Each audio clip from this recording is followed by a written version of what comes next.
ahora estamos en presencia de un circuito, y este circuito tiene dos mallas, ¿no? Una malla se considera la conexión de varios elementos pasivos y activos. Pasivos son las especies, por ejemplo, ¿no? Los activos son las fuentes, las baterías. Entonces, tiene que ser cerrado. A eso le llamamos una malla.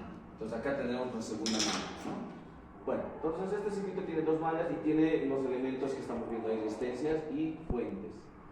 Bueno, la pregunta entonces es calcular, dice, la corriente que pasa por estas resistencias exclusivamente de 6 ohms. También dice cuál es la potencia que consume esa resistencia. ¿Ya? Muy bien. A continuación, el método de mallas que usa la segunda ley de Kirchhoff se plantea de la siguiente manera. Miren, la malla A, voy a decir. Entonces, la primera ecuación lo vamos a obtener, pero antes me estoy olvidando de algo, ¿ya? Que debemos siempre hacer como primer paso. Es elegir la corriente de malla, o sea, elegir el sentido de la corriente de malla. Entonces, yo voy a elegir en ambos la corriente antihoraria. Fíjense, aquí está la flechita. La I1 va a ser antihorario, I2 antihorario. Ahora, se puede elegir también horario ambos o ambos en sentidos contrarios. Eso es opcional. Yo recomendaría elegir antihorario o horario por experiencia que ya tengo en esto. Y bueno, pues ese va a ser el primer paso. A continuación vamos a decir la malla A y planteamos, gracias a la segunda condición de equilibrio, lo siguiente. Suma de voltajes que entran es igual a la suma de voltajes que caen. Ahora, voltajes que entran. Vemos que en esta malla A hay dos fuentes que suministran voltaje. Y lo que debemos saber es si son positivas o negativas en la sumatoria. ¿Cómo se sabe eso? Habíamos quedado en un ejercicio anterior que cuando tenemos una batería, ¿ya? De esta manera, negativo o positivo, y la corriente pasa en este sentido, entonces decimos que el voltaje aquí es positivo. Cuando la corriente pasa, va de negativo hacia positivo, entonces el voltaje es positivo. Pero ¿qué pasaría si tengo la batería así? Negativo, positivo, entonces la corriente va de positivo hacia negativo. Entonces decimos que el voltaje es negativo. Esta es la convención que se utiliza para asignar el signo en este método. Veamos, ¿qué pasa con el voltaje de 10 voltios acá? A ver, estamos viendo que la corriente va de negativo hacia positivo, entonces el 10 va a ser positivo. Luego vemos acá que en esta batería, esta misma corriente I1 va de negativo hacia positivo, entonces también es positivo. Diríamos 10 más 6. Ahora vamos a decir voltajes que caen. Entonces, usando la ley de Ohm, sabemos que el voltaje es I por R.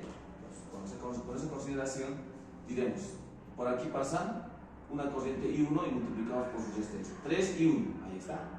Luego sumamos con este de acá, que sería la resistencia 4, por también I1, ahí está.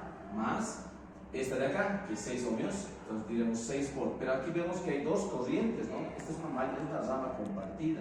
Entonces I1 va hacia arriba y 2 va hacia abajo. Entonces acá vamos a hacer positivo la corriente de la malla en estudio, que es I1, va a ser positivo. Entonces diremos I1 menos I2. ¿Por qué menos? Ya dijimos, porque el sentido de ambas corrientes es contrario, ¿no?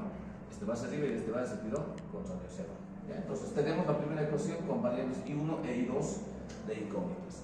Ahora vamos a la malla B y ¿qué es lo que observamos acá?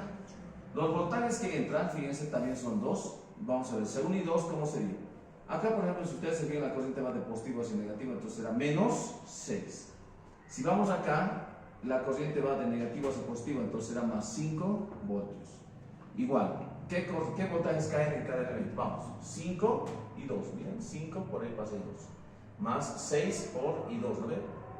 La corriente I2 pasa por esta resistencia de 6 ohms, listo, más 6, que es esta de acá, que por cierto es compartida, abrimos paréntesis porque aquí hay dos corrientes, y decimos I2, decimos que es positivo porque es la corriente de estudio, o sea, de la malla de estudio, y negativo I1.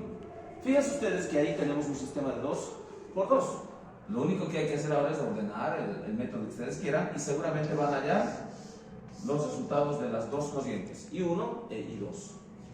Cuando haya la corriente I1 y cuando haya la corriente I2, entonces dirán, la I que pasa por R, por acá, entonces será la resultante de ambas corrientes. Será I1 menos I2 o I2 menos I1, dependiendo cuál sea mayor, ¿no? Entonces la resta de ambas corrientes nos va a dar la corriente que pase por esa resistencia. Con eso ya estaríamos resolviendo el inciso A, ¿no? ¿Qué corriente pasa por la resistencia? R, decía, ¿no? La potencia que consume esa resistencia, simplemente usamos la definición que es I al cuadrado, corriente al cuadrado por resistencia. La corriente IR acabamos de calcular, lo elevamos al cuadrado, multiplicamos por 6 ohmios, que es la resistencia R.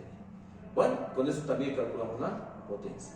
Ahí terminaría el ejercicio. Les pido por favor que ustedes lo puedan resolver en casa, este ejercicio, y me dicen mediante el grupo de WhatsApp cuánto les sale la respuesta de IR y de la potencia. Gracias.